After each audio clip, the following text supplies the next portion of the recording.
irmãos. Depois os irmãos me mantêm informado até o término do culto sobre a situação do nosso pastor Edward. Miqueias capítulo 5, apenas o verso 1, que nos diz assim: E tu, Belém Efrata, pequena demais para figurar como de milhares de Judá, de ti me sairá o que há de reinar em Israel, e cujas origens são desde os tempos antigos, desde os dias da antiguidade. Fala conosco, ó Pai, pois precisamos ouvir a Tua voz. Que a Tua palavra encontre um lugar em nosso coração. Ó Deus, eu te peço, ó Pai, que eu diminua e Tu cresça, eu suma e Tu apareça. Que toda palavra, ó Pai, produzida no coração humano, sem a direção, sem a supervisão do Senhor, que caia por terra em nome de Jesus. Mas que somente a Tua palavra venha falar aos nossos corações. Em nome de Jesus, amém e amém. Esse texto é profético e messiânico. Messiânico porque ele aponta o nascimento do Messias, do nosso Salvador. Miqueias, possivelmente contemporâneo de Isaías, pois profetizaram na mesma época, no mesmo período, 740 anos antes de Cristo, aproximadamente. Tanto o profeta Miqueias como o profeta Isaías, ainda que não se conhecessem, a Bíblia não registra, eu não lembro, talvez tenha um registro, mas eu não lembro agora, se eles eram amigos ou se eles se conheciam, mas sabemos de fato que ele é contemporâneo. Eles são contemporâneos, sim, Isaías e Miqueias, pelo tempo da sua profecia, pelo tempo em que foi lido aqui, quando diz: um menino nos nasceu e um filho se nos deu. Profeta Isaías, embora não tendo a consciência que era sobre o Messias que ele estava falando, hoje nós podemos ver, e ele é considerado como um profeta messiânico. Isaías, do princípio ao fim, todas as suas profecias praticamente culminam em um fim redentor e messiânico. Miqueias, um profeta que foi levantado por Deus numa época de calamidade, de corrupção, de injustiça social. Você lê o livro do profeta Miqueias e graças a Deus tivemos a oportunidade de fazer a exposição no capítulo inteiro aqui na nossa igreja. Podemos ver que é um retrato literal do Brasil. É o pano de fundo da nossa nação. É o pano de fundo do momento em que estamos vivendo, onde os poderosos se aproveitavam dos mais fracos. A corrupção estava sendo generalizada. Os pobres sendo oprimidos nos tribunais.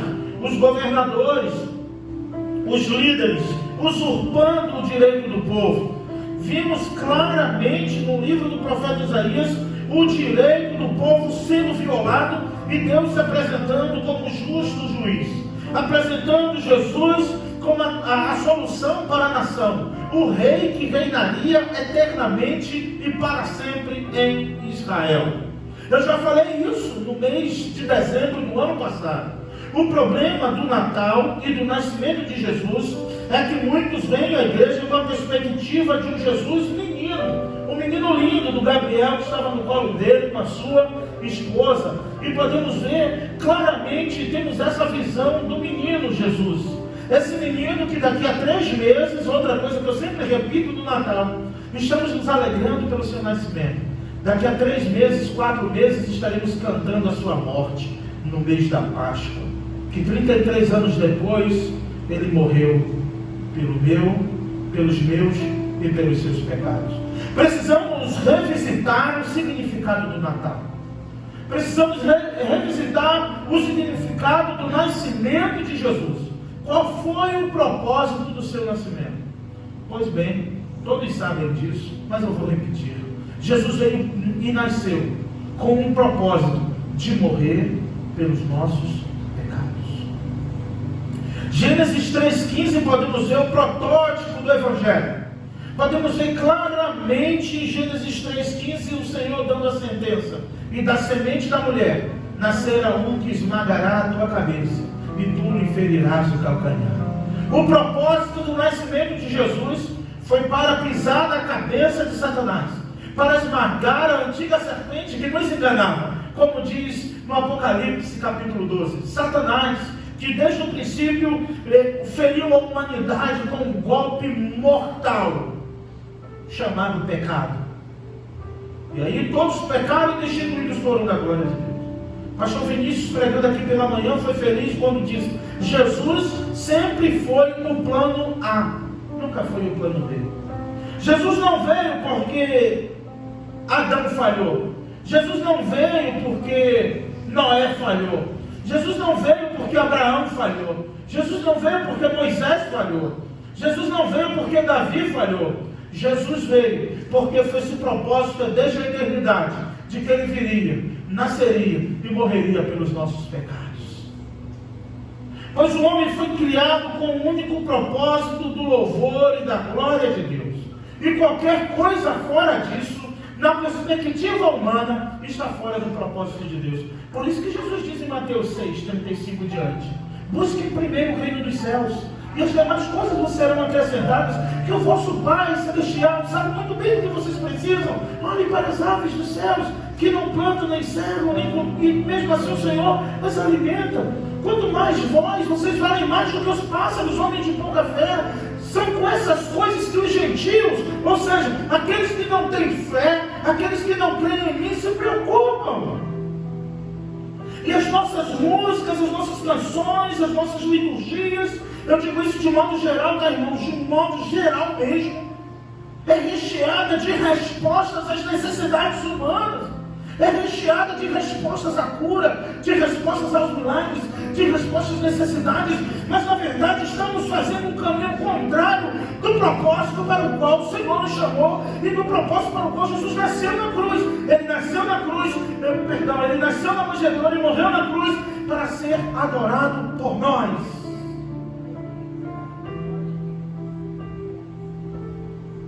Eu não canso de repetir que o Senhor preserva a tua vida, a minha vida, a cada dia, para que nos dê mais uma oportunidade de mais um dia poder adorar e bendizer o seu nome.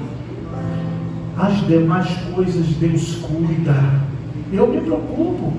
Sim, você se preocupa.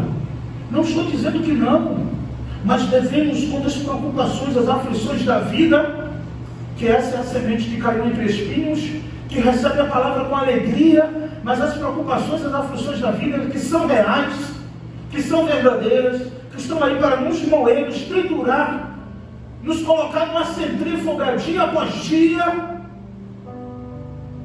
devemos nos lembrar: ainda que eu esteja passando pelo vale da sombra da morte, ainda que eu esteja no momento mais difícil da minha vida, ainda que eu esteja passando por uma prova que ninguém pode imaginar, ninguém pode saber, porque se souber ninguém vai poder fazer nada com isso, eu vou adorar ao meu Redentor e dizer como Jó: eu sei que o meu Redentor vive e que por fim se levantará sobre a terra, e ainda que minha carne seja consumida por esta lepra, ainda que cada pedaço meu a cada dia venha definhando no meu corpo, antes de morrer eu verei o Senhor.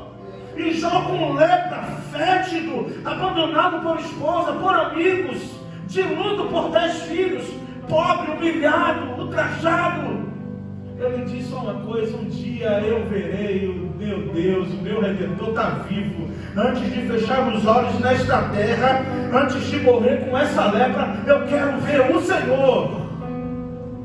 Mas essa geração, na verdade, não quer ver Deus. A nossa geração quer ver cura, a nossa geração quer ver milagres, a nossa geração quer ver respostas.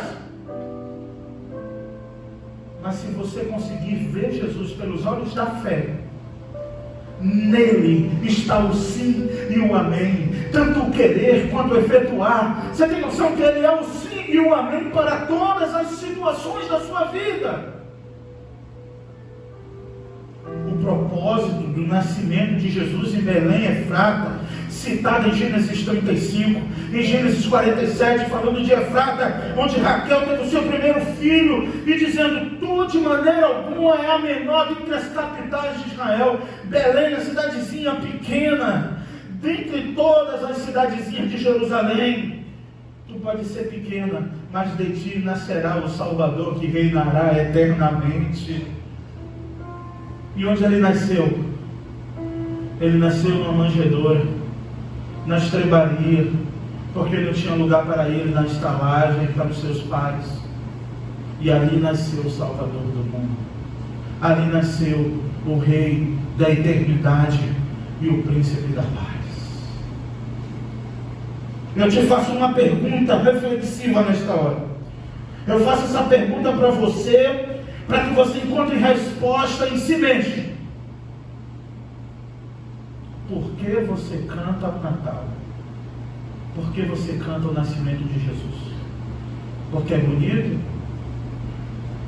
Ou você canta com o único propósito bíblico e teológico de que ele morreu, que ele nasceu para morrer por você? As nossas emoções e alegrias com o nascimento de Jesus devem nos mover e nos comover a fortes emoções. Quando olhamos a criancinha aqui, enquanto eu olhava o filhinho do Gabriel, imaginando o nosso Jesus,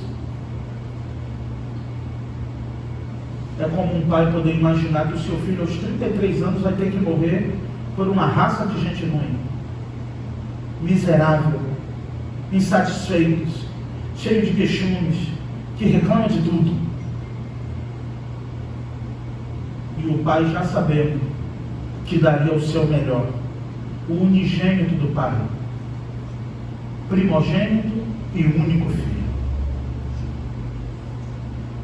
Quem tem 2 não quer dar 1, quem tem 5 não quer dar 1. E Deus deu o seu único filho, se humilhando, porque quando ele assume a forma humana, chamamos na teologia de união hipostática. É o Deus Emanuel, é a união hipostática. É 100% Deus e 100% homem. Humilhando-se a forma de servo, como diz em Filipenses 2, que haja em vocês o mesmo sentimento que houve em Jesus. Qual sentimento é esse? Que mesmo sendo Deus, não quis se passar por Deus, mas assumiu uma forma de servo, de homem, e se humilhou até a morte, e morte de cruz. Mas esse menino está sentado à direita de Deus, em um alto e sublime trono.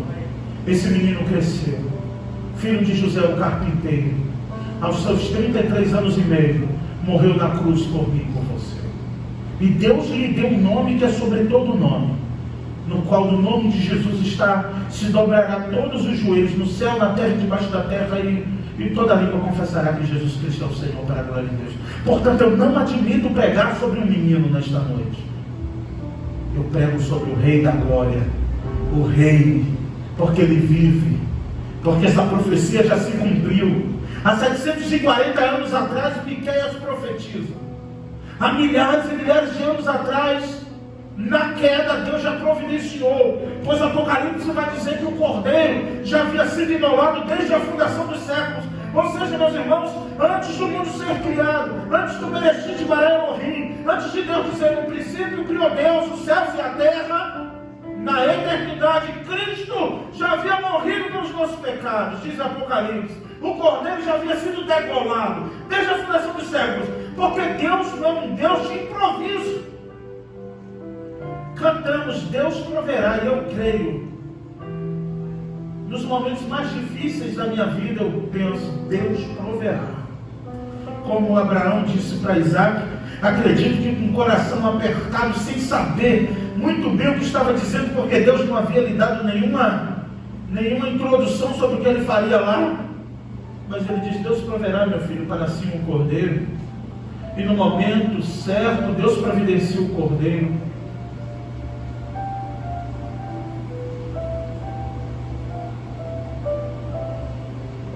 Só que Jesus não nasceu para atender às necessidades humanas. Há um erro teológico de alguns em dizer que Jesus se fez carne e veio para a humanidade para sentir na pele, para se colocar. Olha que coisa, é lindo, mas chega a ser heresia. Que Jesus veio e assumiu a forma de homem para entender o que se passa com você. Por isso ele te entende. Ele entende o teu sofrimento. É triste. Todo sofrimento tem origem no pecado. Todo sofrimento tem origem no pecado. Deus vai nos socorrer. Ele irá sarar nossas feridas, Ele irá resolver problemas nossos, como já resolveu meus e seus, causados pelos nossos pecados.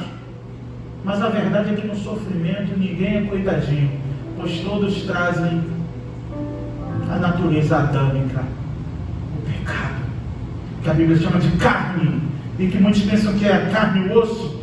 Carne na teologia de Paulo é natureza, isso é carne. Não é só aquilo que o meu corpo executa, mas o corpo executa aquilo que a natureza desejou fazer. Aquele menino que nasceu há mais de 2.000 anos atrás, ele não veio para atender às nossas necessidades. Ele veio foi para pagar nossa dívida com Deus, uma dívida impagável. E lá na Páscoa ele vai pagar essa dívida. É na Páscoa, daqui a alguns meses, que vocês irão ouvir na introdução do meu sermão, se Deus me der vida e saúde até lá, para dizer que agora chegou a hora do menino que nasceu pagar a nossa dívida. Uma dívida impagável. Mas Jesus morreu na cruz para resolver um problema que a queda causou, de glorificar a Deus. E o tempo vai passando, e nós esquecemos dessa profecia maravilhosa de Miqueias. E tu, Belém? Belém, de maneira alguma tu és uma das pequenas, ou embora mesmo sendo pequena, entre as capitais de Israel, de ti nascerá o Rei, que está sentado em um alto sublime trono. Que Estevão, quando estava sendo apedrejado, disse, recebendo pedras em sua cabeça e seu crânio, ainda quando tinha fôlego, ele disse, eu vi o Senhor sentado à direita do Pai. Ele viu naquele momento Jesus sentado à direita de Deus, o nosso Rei. Esse menino é um Rei. Ele é o Rei Jesus, que venceu a morte. E o apóstolo Paulo, escrevendo aos Coríntios, diz, onde está, ó morte, a tua vitória? Onde está, ó inferno, o teu aguilhão? Tragada foi a morte pela vitória. Jesus veio e nasceu na manjedoura. Não foi para ser apreciado por nós.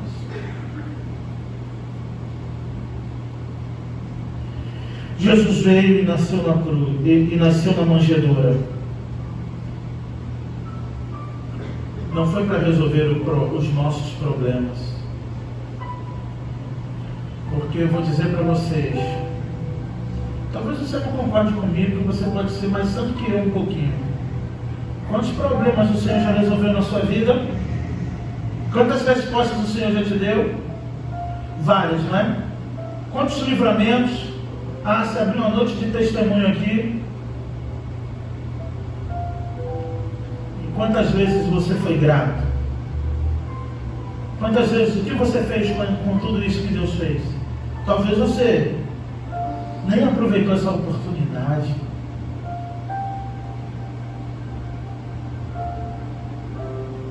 Porque Ele não veio para isso. Jesus não morreu na cruz para curar as nossas enfermidades. Pois até o texto de Isaías 56, 53, quando diz que pelas suas pisaduras fomos sarados, ali está falando da ferida do pecado, que Ele levou, as feridas que o pecado causou, as mazelas na humanidade. Então, quando diz que Ele levou sobre si as nossas dores e enfermidades, pelas suas pisaduras fomos sarados, são as dores do pecado.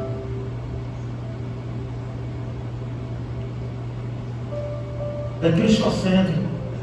O nascimento de Jesus é sobre Ele. O nascimento de Jesus é sobre a glória de Deus. O nascimento de Jesus tem o propósito de levar o homem até Deus. Em João 14,6 ele diz, eu sou o caminho, a verdade e a vida, e ninguém vem ao Pai senão por mim. Justamente porque foi esse o propósito. Quando Filipe deseja ver o Pai, ele diz: Filipe, estou tanto tempo com vocês e você me pede para ver o Pai. Quem vê a mim vê o Pai. Você não crê nem pelo menos pelas obras que eu faço. Não as faço de mim mesmo, mas o Pai que está em mim, que faz a obra. Portanto, meus irmãos, devemos nos alegrar sim nesta noite. Não só nessa, como em todas. O Natal é uma época, o mês de dezembro, que nós cantamos e celebramos o nascimento do nosso Salvador. Mas devemos cantar e celebrar com convicção de que Ele nasceu para a glória de Deus. E que devemos adorá-lo e cantar para a glória de Deus. Porque se Jesus dependesse, ou se Deus dependesse da nossa glória, da glória humana para ser adorado, mas não. Quando você vai para Apocalipse e vê do primeiro capítulo até o final do Apocalipse, só tem um final. De tudo que você está passando aqui hoje, de tudo que já passamos e que ainda iremos passar, só tem um final. Todos nós que cremos, reunidos, sabe para que você vai para o céu? Porque aí de repente você já desiste. É para que juntos possamos estar adorando e dizendo dia e noite, sem cessar: santo, louvor, honra, glória, majestade seja dada ao Cordeiro de Deus.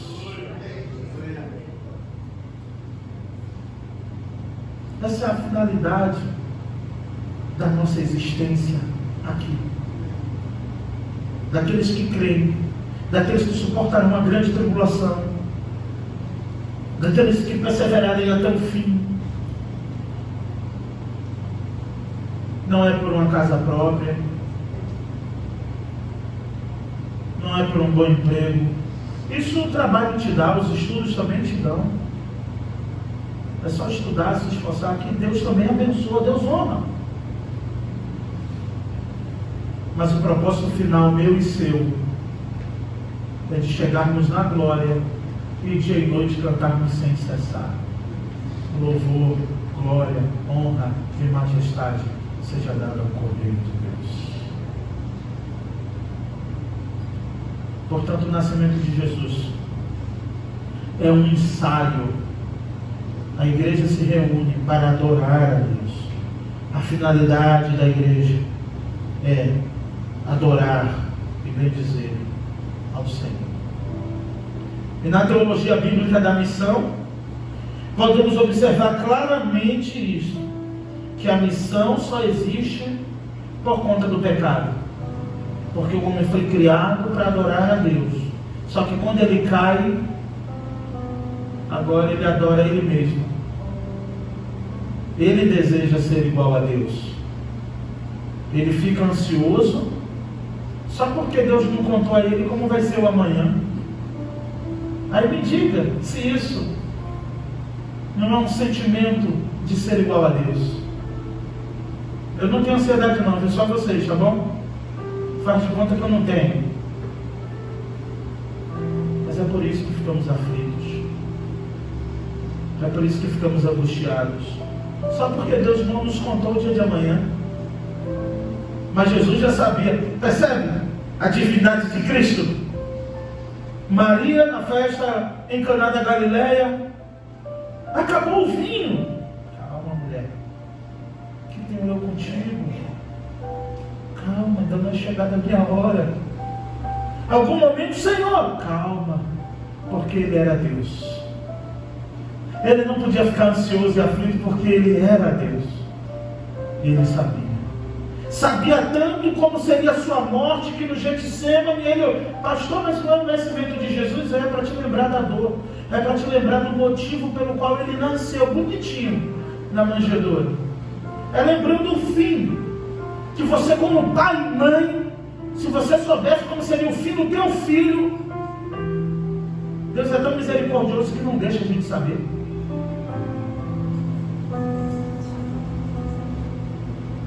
O salmista um dia desejou isso. Senhor, me faz saber o meu último dia, para que eu não viva me gloriando, que eu não me exalte. Mas uma coisa sabemos, que todos os nossos dias foram anotados no caderno de Deus. Então faça bom proveito desses dias. Porque diferente da ideia do livre-arbítrio, eu também não creio em um Deus que te tem como marionete. Eu creio num Deus que te dá liberdade de escolha, como está em Deuteronômio 28.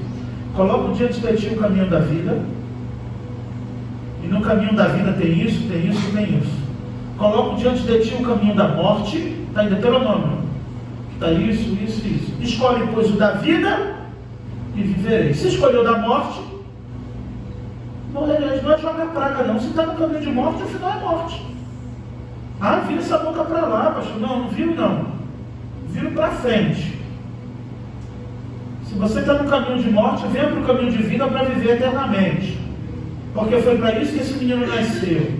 Ele nasceu, depois morreu e nos garantiu a vida eterna. Por isso que eu falei, acaba com essa teologia do amor de João 3,16. Missionários, acaba com essa teologia do amor. Ah, porque Deus amou o mundo de tal maneira para que todo aquele que nele crer não pereça, mas tenha vida eterna. Ele amou o mundo, o cosmos, tudo que ele criou, mas só tem vida eterna quem crê. Deus ama muito. Deus é amor. Nós somos salvos pela graça, mediante a fé. Isso não vem de vós, é dom de Deus. É cantando e lembrando aqui de Miqueias que podemos refletir nessas coisas. Porque senão a gente só canta o menino que nasceu e esquece o porquê que ele nasceu. E o que é que os homens fizeram com esse menino? Pelo menos de um lugar alto, de um despenhadeiro, tentaram jogar ele 2 vezes. Apedrejar 1 vez. Os fariseus chegaram a pegar pedras grandes, em João 8, para jogar nele. Mas Jesus sumiu. E interessante que o texto diz, Jesus sumiu no meio deles, porque ainda não era chegada a sua hora. Ele sabia tanto, que quando se perdeu com 12 anos de idade, na época dos sacrifícios de Jerusalém, sua mãe e seu pai voltam desesperados e falam, menino, encontrou ele ensinando a doutores. E a resposta do menino de 12 anos foi, vocês estavam desesperados me procurando por quê? Por que vocês estavam me procurando? Vocês não sabiam que eu estava na casa do meu pai? Olha que coisa linda, com 12 anos de idade.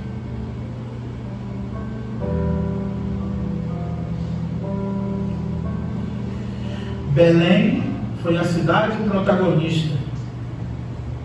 Foi a cidade que narrou e que pôde dizer, daqui nasceu o nosso Salvador. Já viu a época de Copa? Quando um jogador é convocado, aí vai lá na cidadezinha onde ele nasceu, aí vai lá no interiorzinho onde ele nasceu, e todo mundo conta a história. Jesus nasceu em Belém. Belém jamais foi esquecida, porque Jesus nasceu em Belém de Judá. E Maria, a sua mãe, com seu pai José, soube a cada dia qual seria o destino desse filho. Porque ele nasceu para salvar a humanidade dos seus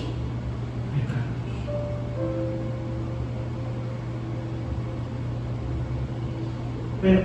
Perdoar os nossos pecados já não basta. Termos a vida eterna já não é o suficiente. Mas a gente quer mais do que a vida eterna. Na verdade, esse menino que é rei eterno e que nos garante, nos confere a eternidade, aqueles que creem em seu nome, que foram salvos, é a última coisa que a maioria, eu digo sem medo de errar, que a maioria dos cristãos se preocupam. Porque estão tão ocupados nas coisas efêmeras desta vida, que esquecem que tem um maior presente, Quantos aqui creem que é salvo em Cristo Jesus? Faz assim, só para ver quem crê que é salvo. Se tiver alguém em dúvida, você abraça ele e diz: é hoje. E o que eu faço? Vim na frente, aqui também não salva não. Confessa com a boca e crê no coração que Jesus é o Filho de Deus e tu serás salvo. Aquele que invocar o nome do Senhor será salvo. Você crê? Todos que levantaram creem. Você já tem o maior e melhor presente do mundo. Todas as vezes que a enfermidade te afligir, que a luta te alcançar, o desespero, a ansiedade, a aflição, que é o pacote de toda a natureza humana decaída, sufocando o coração, você vai dizer assim: olha, eu vou ser o coach motivacional da tua vida hoje. Eu posso não valer nada, eu posso estar na prova aqui. Essa enfermidade, o médico pode até ter me desenganado, mas eu tenho uma coisa que o diabo não pode tirar: a vida eterna em Cristo Jesus. Porque nem a morte, nem a altura, nem profundidade, nem qualquer outra criatura, nem o presente, nem o futuro, nem o porvir, nada pode nos separar do amor de Deus que está em Cristo Jesus. Nem os próprios anjos de Deus podem nos separar do amor de Deus que está em Cristo Jesus. Olha o cântico de vitória do apóstolo Paulo em Romanos 8. Então, finalizando, eu não sei o que você está passando, mas Jesus não me falou nada sobre o que você está passando. Eu não sei o que você precisa, Jesus não me falou nada sobre o que você precisa, mas eu quero te dizer hoje à noite o que você tem. Você é rico espiritualmente, porque com Cristo você herdou todas as sortes de bênçãos nas regiões celestiais. Porque a Bíblia nos garante que somos co-herdeiros com Cristo da glória, das benesses de Deus. Você é herdeiro das fortunas do céu, onde a traça não corrói, o ladrão não mina, o ladrão não entra. Lá está todas as bênçãos preparadas para mim e para você. Então, talvez essa mensagem não resolva o teu problema, mas o dono dessa palavra pode resolver o teu problema, que é Jesus, que é a palavra. Eu vim aqui pregar o seu nascimento, mas o propósito do seu nascimento: Ele é Rei eterno. Nós somos seus servos eternos, para que eternamente possamos dizer: seja bendito o Cordeiro, que na cruz por nós padeceu. No domingo 25 iremos cantar mais uma vez. E iremos lembrar mais uma vez do nascimento do Messias e do seu reino eterno. Mas lembre-se, quando você crê em Jesus, quando você creu firmemente na tua salvação pela fé, porque só a fé, né, irmãos? Se a gente for fazer uma matemática, você tem que responder rápido, entendeu? Perguntar: tu é salvo? Não pensa não. Se você pensar, você fica em dúvida. Se você pensar: calma aí, não, fique em dúvida. Eu creio. Porque só a fé pode salvar um homem como eu. Só a graça pode alcançar um homem como eu, como você. Só a graça. E quando ninguém sabe, a gente sabe que nós somos só a graça, não é verdade? Spurgeon disse que quando alguém fala mal de você, não fica chateado não, porque você é pior do que o que eles sabem. Ele dizia isso, e é verdade, a gente fica indignado, mas a gente é até pior do que o que estão dizendo às vezes. Mal sabe, mas a graça do Senhor nos alcançou. E por causa dessa graça podemos contemplar as maravilhas do nascimento do Senhor. Ano após ano, como igreja reunida, lembrando de um Jesus que se fez carne, habitou entre nós para levar os nossos pecados, para morrer por nossos pecados. Por isso cantamos. Lembre-se, talvez você pode não sair daqui com a resposta para o seu problema, É porque eu não vim preparado para isso. Eu vim preparado em Cristo Jesus para te dizer que por causa disso Ele te deu a vida eterna. Ele nasceu para nos garantir a salvação. E que você lembre-se disso. Quando o seu problema não for resolvido, enquanto a enfermidade não é curada, enquanto os problemas ainda não estão resolvidos, não se desespere. Não surte. Não faça nenhuma loucura. Você não vê saída. Você não precisa ver. Você precisa crer na saída que é Jesus. Que Deus nos abençoe. Que possamos estar aqui cantando o nascimento do Senhor, a morte e a ressurreição do Senhor, até que Ele venha. Que Deus nos abençoe. Eu quero orar neste momento. Feche seus olhos. Obrigado, Senhor.